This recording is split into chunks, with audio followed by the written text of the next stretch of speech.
Paris Olympics కు అంతా సిద్ధమైంది. క్రీడాకారులకు ఆతిథ్యం ఇవ్వడానికి ఒలింపిక్స్ విలేజ్ ముస్తాబైంది. అథ్లెట్స్ కు ఏ లోటు రాకుండా నిర్వాహకులు ఏర్పాట్లు చేశారు. ఒలింపిక్స్ విలేజ్ లో ఏకంగా 3 లక్షల కండోమ్లను అందుబాటులో ఉంచారు. క్రీడా గ్రామంలో కండోమ్లను అందుబాటులో ఉంచడం ఇదే తొలిసారి కాదు. దశాబ్దాలుగా ఇలాంటి ఏర్పాట్లు చేస్తూనే ఉన్నారు. 2000వ సంవత్సరంలో జరిగిన సిడ్నీ ఒలింపిక్స్ లో 70,000 కండోమ్లను ఆర్గనైజర్లు అందుబాటులో ఉంచారు.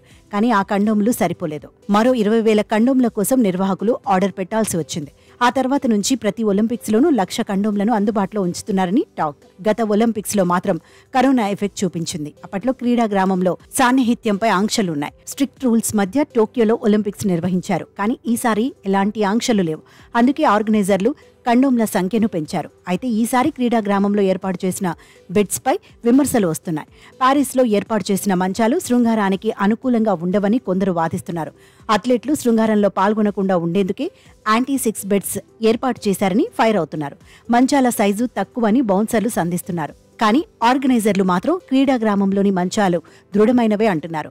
రీసైకిల్ చేసిన కార్డ్బోర్డులతో మంచాలను రూపొందించామంటున్నారు. పునర్వినియోగించేందుకు ఇవి వీలుగా ఉంటాయంటున్నారు. కలప, ఉక్కుతో చేసిన మంచాల కంటే రీసైకిల్ కార్డ్బోర్డ్తో చేసిన మంచాలు స్ట్రాంగ్ అంటున్నారు. మొత్తానికి కండోమ్లు, మంచాలకు సంబంధించిన మ్యాటర్ ఇప్పుడు సోషల్ మీడియాలోనూ వైరల్ అవుతోంది. ఇక 131 ఎకరాల్లో క్రీడా గ్రామాన్ని ఏర్పాటు చేశారు.